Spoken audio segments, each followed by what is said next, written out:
Olá e sejam bem-vindos. Hoje vamos mergulhar numa história daquelas, uma história atemporal sobre como a sabedoria de uma mulher conseguiu impedir um verdadeiro massacre. É a prova de que as ações de uma única pessoa podem sim mudar o curso da história. A história de hoje testa exatamente essa ideia. A gente vai analisar um confronto tenso onde a diplomacia bate frente com a força bruta para descobrir se a inteligência consegue mesmo desarmar a fúria. Então, para entender tudo, a gente precisa voltar para o começo, para uma tensão que está prestes a explodir, alimentada pela arrogância e pela ingratidão de um homem, que acaba provocando uma reação bem violenta. Vamos imaginar a cena. Davi, um guerreiro meio que foragido, está com seus homens lá no deserto. E o que eles fazem? Acabam virando uma espécie de escudo humano protegendo os pastores e os rebanhos de um homem muito rico chamado Nabal. E aqui a coisa fica interessante porque o contraste entre as duas figuras centrais é gritante. De um lado temos Nabal. O nome dele já diz tudo. Significa tolo. Ele é rico, mas é mesquinho, é insensato. Do outro lado, a esposa dele, Abigail, que é descrita como inteligente, sábia e bela. Essas duas personalidades, claro, estão em rota de colisão. Quando os homens de Davi, que passaram um tempo protegendo as propriedades de Nabal, pedem algumas provisões, essa é a resposta que recebem. Uma recusa assim na cara dura, cheia de desprezo. E claro, essa ingratidão, essa falta de reconhecimento deixa Davi completamente transtornado. A reação de Davi é imediata e furiosa. Ele se sente insultado, desprezado e junta 400 dos seus homens. A promessa dele? Destruir Nabal e tudo que pertence a ele. A situação escala muito rápido para uma crise de vida ou morte. E com esse desastre batendo na porta, surge uma nova personagem. Só que ela não entra em cena com uma espada na mão, mas sim com um plano muito bem calculado. É aí que entra a Abigail. Quando ela fica sabendo da loucura do marido e da fúria de Davi, ela não perde um segundo. Ela enxerga o tamanho da crise e, sem pânico nenhum, com uma coragem e uma agilidade impressionantes, ela assume o controlo para salvar a sua família.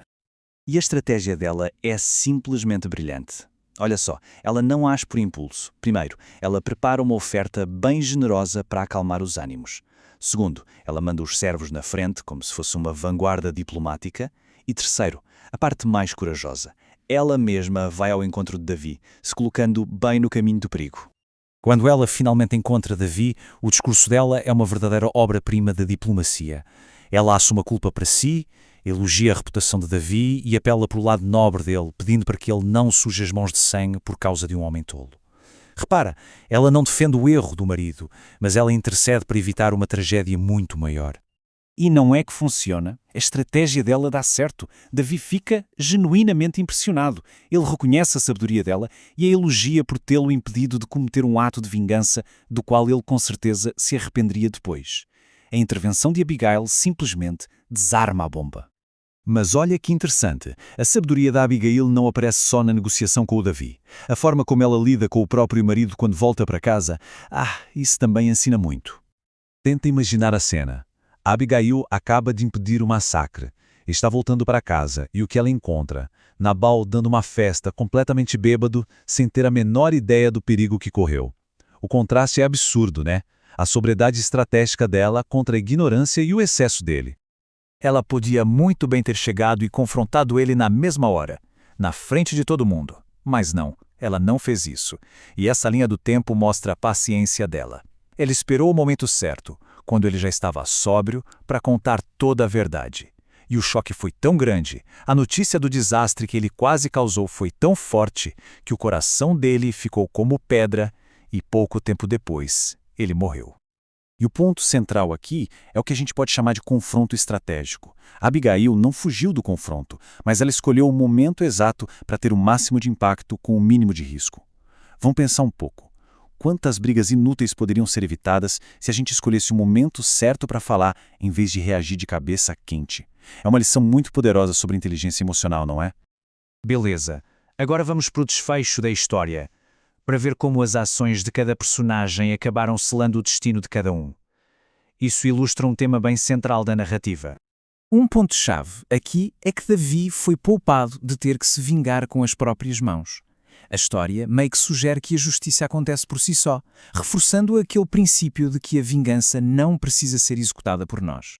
E essa tabela aqui resume tudo de um jeito bem claro. As ações de Nabal levaram ele para a própria destruição. A decisão de Davi de ouvir a voz da razão salvou ele de cometer um erro terrível. E a coragem e a sabedoria de Abigail não só salvaram a casa dela, mas também renderam a ela respeito e livramento. É o famoso cada um colhe o que planta. Para fechar, vamos focar um pouco mais nas virtudes da Abigail e em como, no fim das contas, elas foram recompensadas. Uma coisa muito importante de notar é que Abigail não agiu por ter um cargo ou uma posição de poder oficial.